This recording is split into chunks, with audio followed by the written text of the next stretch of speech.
খাও মিষ্টি খাও।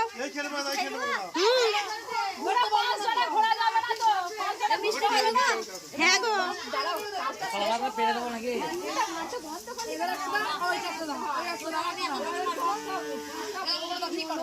সবাই মিলে মাছ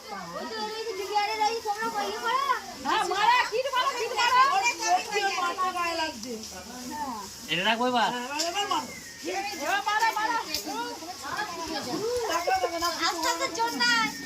হয়েছে আর কেউ আছে আমাদের ভালো আছে আর কেউ আছে হ্যাঁ এরকম অগ্নিপথ পাওয়া মুশকিল আছে আমাদের ওরে বাপরে মিষ্টিটা খাওয়া গো মিষ্টিটা খাওয়াতে হবে না শুধু মাছ দিলে হবে নাকি এবার তুমি ওকে নিয়ে এসো তোমাকে নিশ্চিন্ত ভাবে হ্যাঁ তুমি আর তোমার এখানে কিছু কাজ নিয়ে এসে যাবে চলো যাবো আচ্ছা তুই দেখতে পেলি যে আমি খাইয়ে দিলাম তো চোখের সামনে রে আমার